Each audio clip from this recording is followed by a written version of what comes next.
Voz da Diocese para o dia 2 de julho. São Pedro e São Paulo, colunas da Igreja, dia do Papa. Minha saudação a todos os irmãos e irmãs que acompanham Voz da Diocese. Neste domingo celebramos a solenidade de São Pedro e São Paulo. Eles são considerados duas colunas basilares da Igreja. Os dois encontraram-se com Cristo e o seguiram de maneiras diferentes. Pedro fez parte do grupo dos 12, Paulo não. Todavia, ambos acolheram a proposta de Jesus e anunciaram com a palavra e com o testemunho de suas vidas. Cada um do seu jeito, com suas fraquezas e forças, são exemplos de seguimento a Jesus Cristo. Apóstolos intrépidos e dedicados ao projeto do Reino de Deus, anunciado por Jesus. Pedro e Paulo foram fortes no anúncio e corajosos até o fim, sofrendo martírio, deram a vida por Jesus e sua causa. Prezados irmãos e irmãs, o evangelho desta liturgia lembra o encontro de Jesus com os 12 apóstolos em Cesareia de Filipe. Estando com eles, Jesus perguntou-lhes: Quem dizem os homens ser o Filho do Homem? A resposta deles demonstrou que o povo não tinha muita clareza de quem era Jesus, pois disseram: Alguns dizem que é João Batista, outros que é Elias, outros ainda que é Jeremias ou algum dos profetas. Para as pessoas em geral, Jesus era semelhante aos antigos profetas. Não reconheciam mais do que isso. Este questionamento de Jesus pode ser atualizado. Quem é Jesus para a sociedade de hoje? Ou ainda mais profundamente, quem é Jesus para mim?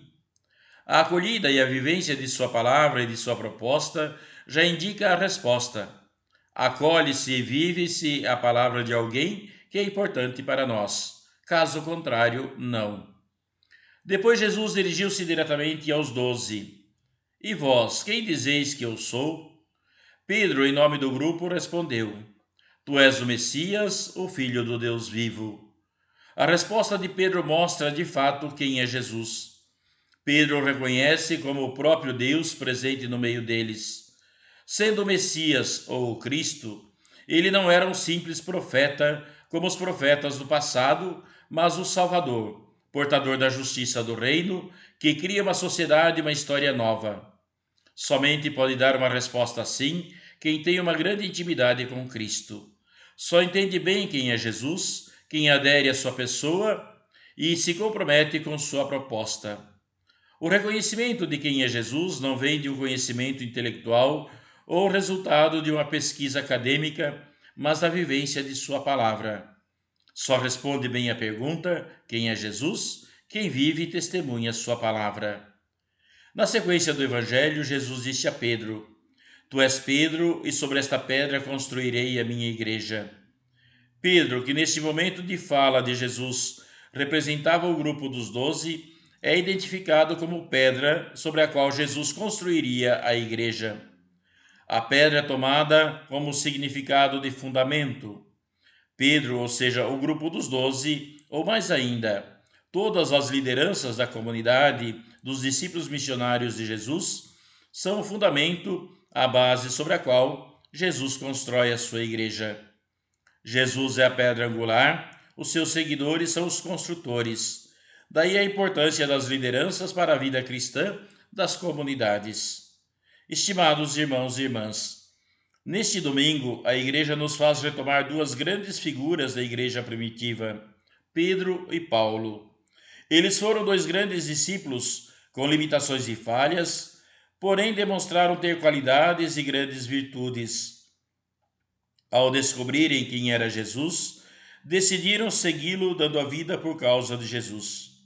Os dois se tornaram grandes apóstolos, ou seja, evangelizadores destemidos e aguerridos.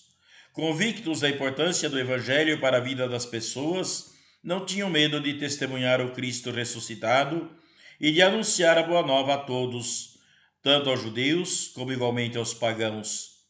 Por causa disso, foram muitas vezes perseguidos, presos e levados ao martírio. A leitura dos Atos dos Apóstolos narra da prisão de Pedro, e a leitura da segunda carta a Timóteo relata que Paulo, ao ver aproximar-se a sua hora final, afirma: Aproxima-se o momento da minha partida, combati o bom combate, completei a carreira, guardei a fé. Pedro e Paulo deram a vida pela causa de Jesus. A presença e atuação deles tornou-se fundamental e relevante para a igreja nascente. Caros irmãos e irmãs, celebrando esses apóstolos Pedro e Paulo, recordemos de modo especial nosso estimado Papa Francisco, que como sucessor de Pedro, preside a igreja espalhada por todo o mundo. Também nós somos convidados a inspirar-nos no testemunho deixado pelos apóstolos Pedro e Paulo e com o mesmo entusiasmo deles, empenharmos-nos com esmero e criatividade na ação evangelizadora da igreja, particularmente em nossas comunidades eclesiais. Deus abençoe a todos e um bom domingo.